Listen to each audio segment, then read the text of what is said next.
Estamos começando o quinto e último programa dessa série que cobriu o evento Economia e Debate, que recebeu os economistas Felipe Salto, secretário da Fazenda do Estado de São Paulo, e Igor Rocha, economista-chefe da Fiesp.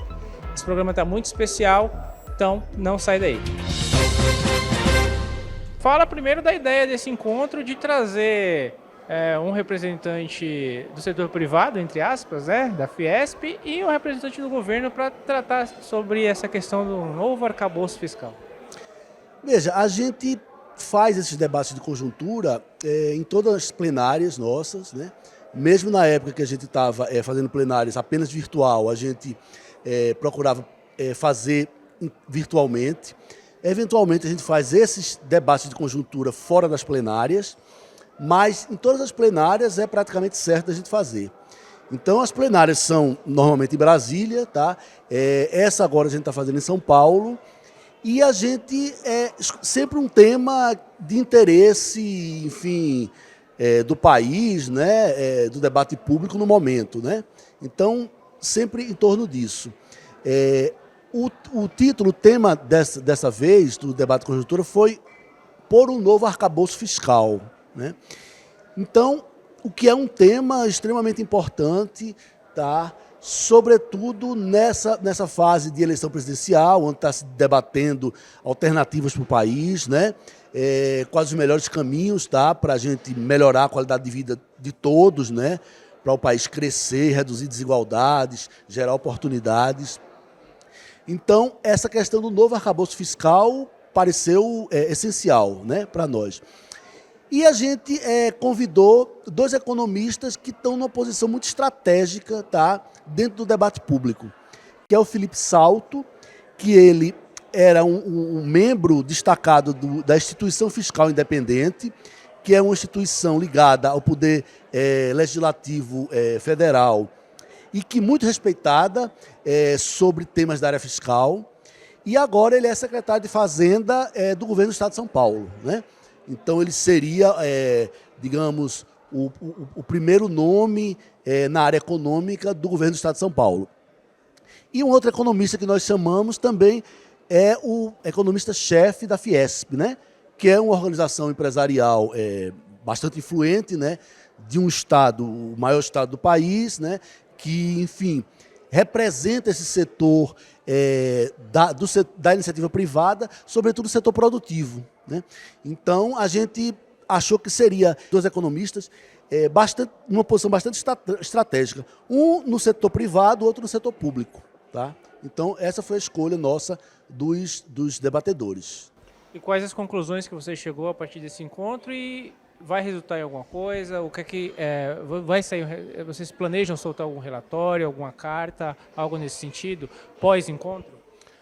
Olha, o nosso hábito é a gente, sempre que faz uma reunião de conjuntura, a gente elabora uma nota de conjuntura econômica, tá? Então, essa nota de conjuntura econômica, ela é feita uma primeira versão na nossa Comissão de Política Econômica, que é apresentada, submetida ao plenário do COFECON, que após algumas melhorias que todos votem, ou a maioria aprove, a gente transforma essa nota de conjuntura como uma nota oficial do COFECON, né?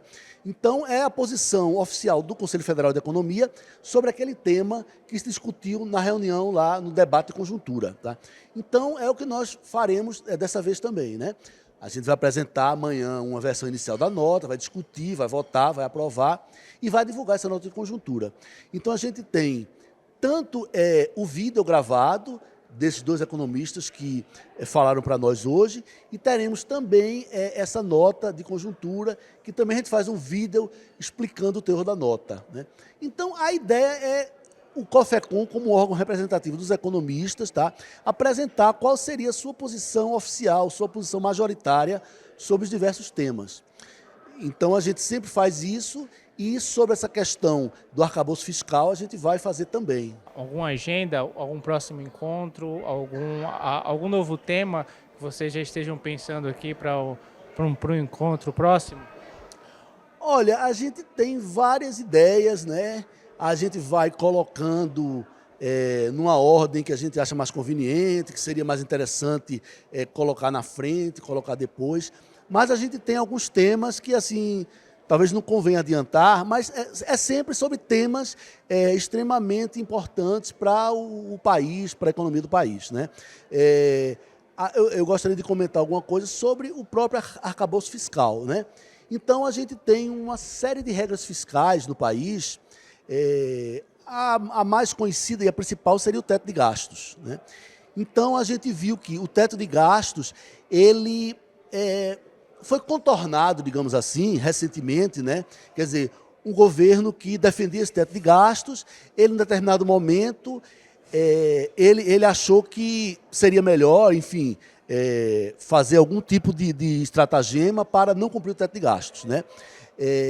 Nossa visão, assim como a visão dos dois economistas que falaram hoje, e a visão majoritária do presidente do COFECON, de todos os que falaram hoje, e possivelmente da nossa nota de amanhã, é uma visão crítica dessa questão dos tetos de gastos, né? Quer dizer, os tetos de gastos é um controle apenas pelo lado da despesa, que só é atualizado pela inflação, então não é atualizado pelo crescimento da economia. A economia pode crescer à vontade e esse teto não aumentaria. A população também não faz parte desse teto de gastos. A população pode aumentar à vontade e esse teto não aumenta. Então, ele engessa e ele vai comprimindo a política pública, tá? Tanto a política social quanto a política de investimento público, de crescimento econômico, né? Então, a gente tem que, se a economia cresce, a gente vai ter condições de gastar mais, tá? De financiar gastos maiores. E se a população cresce, a gente vai ter necessidade de gastos maiores, né? E nada disso é incluído nessa atual regra de teto de gasto. Ele só é atualizado pela inflação, quer dizer, o valor real dele vai sendo atualizado, mas ele não vai crescendo de acordo com a economia nem de acordo com a população, né? Então a gente é muito crítico com relação a isso, porque engessa e vai diminuindo cada vez mais o tamanho do Estado, tá? Então, isso aí é uma proposta de uma certa corrente política de Estado mínimo, tá? Que é uma opção política, mas que não deveria estar dentro da Constituição nem dentro de uma regra fiscal, né? Porque é um desvio de finalidade, tá? Quer dizer, é uma regra que vai reduzindo a participação do Estado na economia, tá? Quando deveria ser uma regra fiscal, uma regra apenas para manter os gastos e as receitas de uma forma consistente dentro do sistema, tá? Sem gerar estresse na economia. Quer dizer, a finalidade deveria ser essa. Como debater a criação de um novo arcabouço fiscal, a mudança no teto de gastos com o Congresso, que recentemente decidiu colocar um teto na cobrança da taxação do ICMS, por exemplo. Como levar esse debate e debater com um Congresso que não se vislumbra que tenha muita mudança para os próximos 4 anos? Veja, a nossa conjuntura política atual é final de governo, tá? Eleição, né? O atual governo está tentando se reeleger, né? E as pesquisas têm mostrado que eles estão tendo dificuldade em se reeleger, tá? Então, assim, a gente nota que a prioridade é conseguir melhorar a popularidade, melhorar as intenções de voto. Então, as medidas econômicas são tomadas de uma forma emergencial para poder ver se consegue isso, né? Então, assim, nessa altura, nessa conjuntura, a gente não percebe medidas pensando no futuro do país, ou as melhores alternativas para os próximos anos, para a economia em si, né? São medidas populistas, tá? Que o governo tem tomado na tentativa de melhorar a sua competitividade da eleição. Então, esse teto do ICMS, né, é uma tentativa de ver se consegue baixar os preços dos combustíveis, para baixar o preço lá na bomba, para baixar, possivelmente, os transportes coletivos, tá? Baixar os fretes e ter uma baixa de preços para o consumidor que venha a agradar mais o consumidor, que é o eleitor também, né? Então, as medidas estão sendo muito nesse sentido, tá? Então, a gente não tem como a gente avaliar qual seria o alcance dessas medidas, porque elas são medidas para o governo, são emergenciais, tá? Para tentar ver se melhora a situação dele eleitoral. Bem, pessoal, eu acho que é muito importante esse debate ao vivo aqui entre nós, porque a gente está vendo as posições sobre a parte tributária, a parte fiscal que o governo deveria tomar. A gente vai emitir uma carta amanhã sobre o assunto. E a gente tem que pensar muito na situação hoje atual do Brasil, que a gente espera que cresça, que diminui a inflação, que nós conseguimos aumentar o PIB. Então isso é uma coisa muito importante para o Brasil.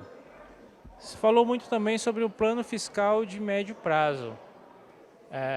O que é que você acha dessa proposta? Esse realmente é o caminho? Eu acredito que seja um caminho de um plano fiscal, tem que ser de médio prazo e ser rápido, porque cada vez as coisas estão ficando fora do controle, né? Então eu acredito que isso é muito importante para o Brasil.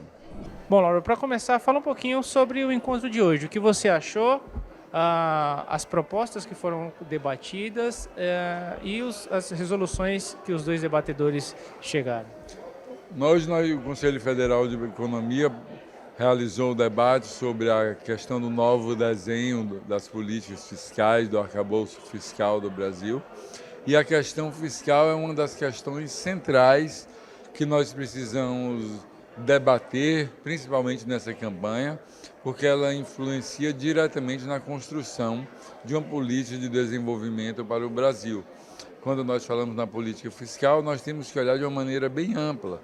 Nós temos que olhar a questão da capacidade contributiva do brasileiro, porque nós estamos com uma carga tributária crescente e que ela é arrecadada de forma injusta, onde ela tem Para isso, precisamos de uma reforma tributária que torne essa carga tributária mais justa e mais equilibrada. E nós temos que tratar também da questão do dispêndio. Como foi debatido hoje, nós precisamos de mais investimento público, mas nós precisamos de uma máquina pública que seja eficiente. Nós precisamos, sim, de um Estado forte, mas nós precisamos de um Estado que não seja perdulário. Então, para a sociedade entender, o papel do Estado no desenvolvimento é muito importante, é muito forte, mas nós precisamos adequar isso à capacidade contributiva da sociedade brasileira. Falou-se hoje muito em plano fiscal a médio prazo. O que é um médio prazo quando nós falamos em economia? Nós estamos falando aí algo pelo menos em torno de 8 a 10 anos. Nós podemos pensar em economia em ciclos até de 4 anos, que é o ciclo de um presidente da República, mas é muito curto para você ter resultados econômicos. Se você pensar reforma tributária, em 4 anos de debates intensos, é um período até curto para fazer a reforma tributária, mas ela vem se arrastando há muito tempo e esse debate real ele não acontece. E como fazer com que esse novo arcabouço proposto, se aceito, se implementado, ele não seja algo de um governo só, que ele seja algo que vá para o longo prazo? A democracia faz isso. Esse debate tem que ser centrado no Congresso. Quem representa a sociedade brasileira é o Congresso. Então nós temos que ter uma reforma política para cada vez mais o Congresso ter mais poder, porque o Congresso representa a sociedade, é lá que está representado os mais distintos setores da sociedade. Nós precisamos ter no Congresso sindicalistas, nós precisamos ter ruralistas, evangélicos, católicos, ateus, capitalistas, socialistas, todo mundo tem que estar representado no Congresso, para de lá sair a opinião média da sociedade brasileira. E para a gente concluir, como o Confecom, Corecom e o Sindecom podem ajudar nesse debate? Aprofundando esse debate, trazendo esse debate técnico para que a sociedade possa decidir da melhor forma possível. Foi excelente, foi uma apresentação de elevadíssimo nível, com posições muito bem fundamentadas pelos apresentadores, pelos debatedores e também com a colaboração imensurável do professor Lacerda. Então eu entendo que são posições muito importantes que estão sendo apresentadas para a sociedade. E visões parecidas, né? Sim, e também acréscimos naquilo que nós temos aí em termos de políticas públicas voltadas aí para a sociedade como um todo. Debater a questão do arcabouço fiscal é muito importante. Hoje a gente também pôde ouvir os dois convidados falando sobre questões como teto de gastos, a importância do BNDES, por exemplo. Eu queria que você destacasse para a gente encontros como esse, propostos pelo Confecom, Corecom e Sindecom, como isso pode ajudar no debate público e fortalecer uma ideia de como melhorar a economia do nosso país aí para os próximos anos, já que a gente está saindo de um período de recessão, estamos saindo que a gente consiga sair desse período de recessão e temos um caminho longo pela frente. É a conscientização.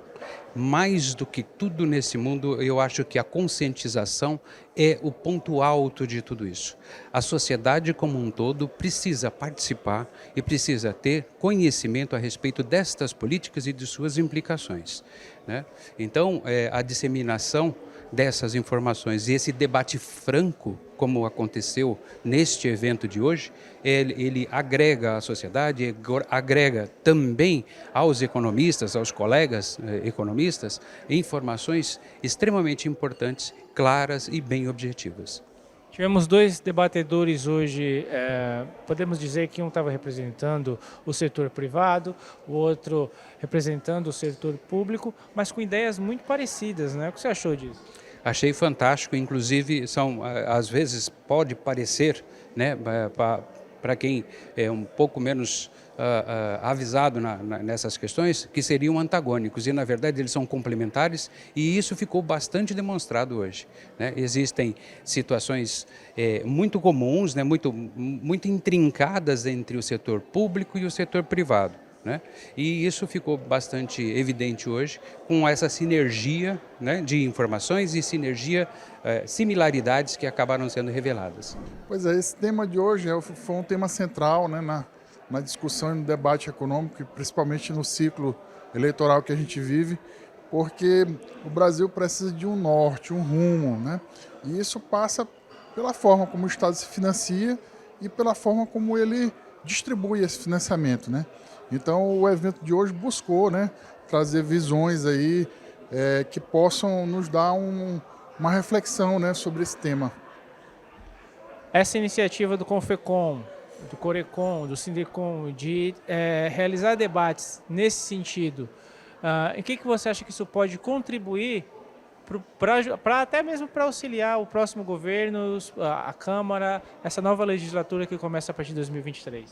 Pois é, o debate ele é muito importante, por quê? Porque ele confronta ideias, né? Ele coloca ali pessoas que às vezes pensam igual, às vezes pensam diferente, mas que estão preocupados com o bem do país. Então, a partir desses debates é que surgem as propostas concretas que vão ser implementadas.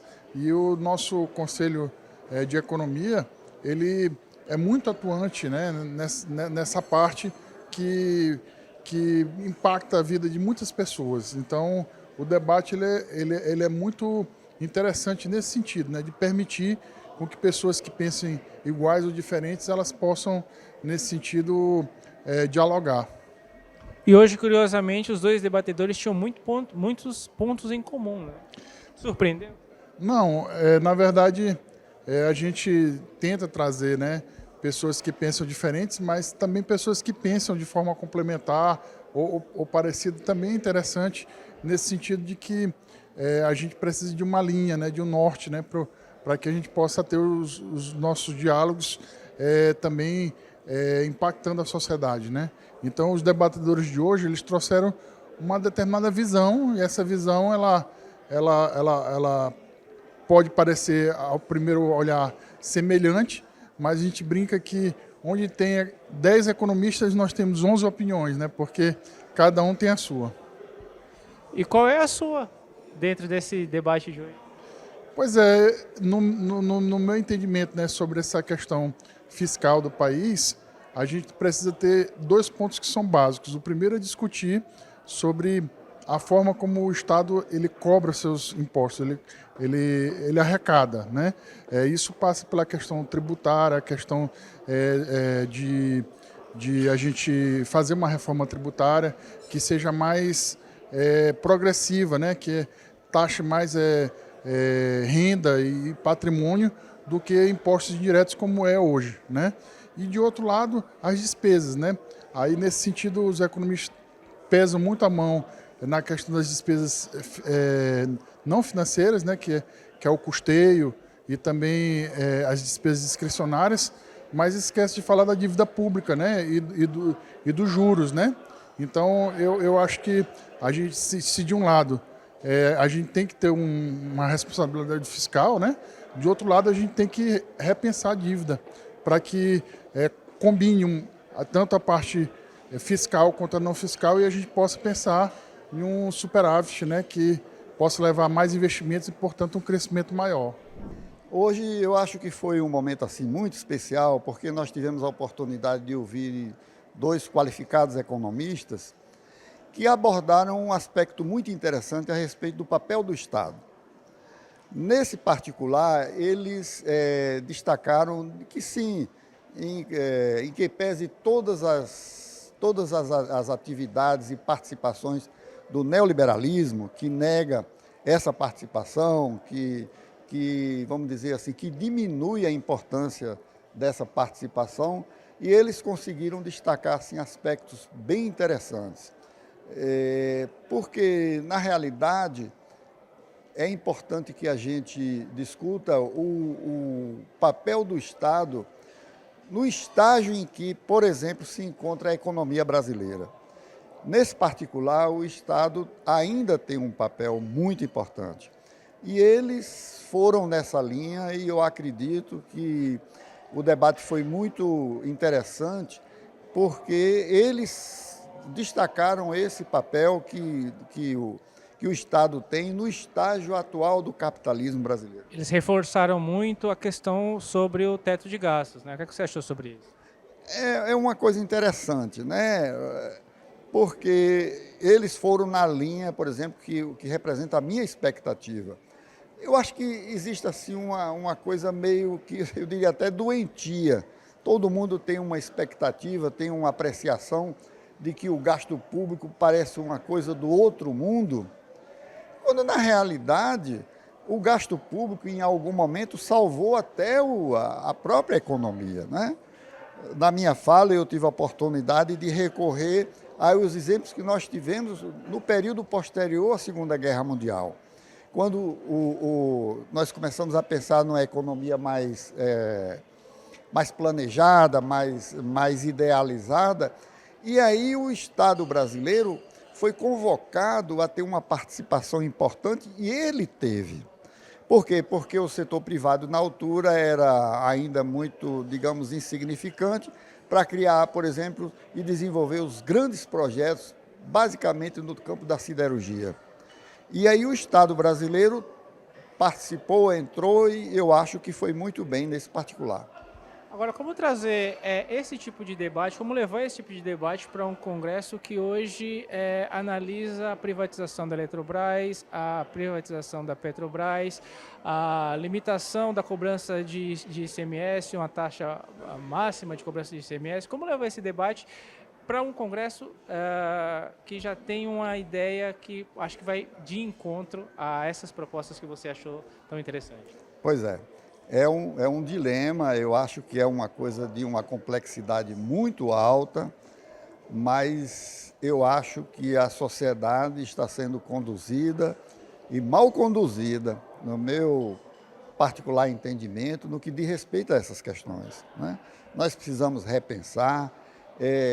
Nós não estamos falando de uma economia, por exemplo, como a economia americana. Nós não estamos falando de uma economia, por exemplo, como a economia inglesa.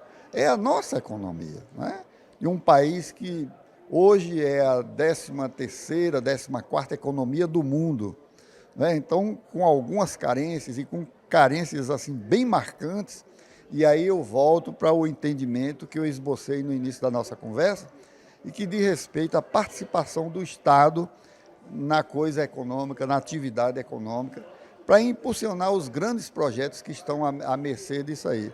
Coisa que não está acontecendo, coisa que não faz parte da concepção, por exemplo, do nosso ministro da Economia, né, que tem uma ideia completamente diferente, é uma pessoa que vem de um setor econômico que desconhece isso que eu estou dizendo. mas que eu não abro mão desse meu entendimento. É a nossa realidade, e em cima dessa realidade é que eu acho que o Estado brasileiro deveria funcionar. Eu acho muito importante esse tipo de iniciativa, esse tipo de evento que o COFECOM promove, porque, aliás, isso é uma das principais funções do Conselho Federal e dos Conselhos Regionais, é de difundir o conhecimento econômico, não só para os economistas, mas para toda a população, para toda a sociedade. Então, são eventos como esse que justificam a existência dos próprios conselhos. A gente teve o economista-chefe da Fiesp e o secretário da Fazenda do Estado de São Paulo, e eles tiveram uma convergência muito grande de ideias sobre a questão do teto de gastos, por exemplo. O que você acha sobre isso? Eu acho isso fundamental. Eu sou favorável a esse tipo de postura, porque se você não tiver teto de gasto, isso chama-se irresponsabilidade fiscal. Isso é tudo aquilo que nós não queremos. O que o relatório ou a carta que vai sair amanhã sobre isso pode trazer de novas possibilidades, de novos horizontes, não só para o governo atual, mas para o governo que vai assumir no ano que vem, seja a continuidade do governo atual ou um novo governante?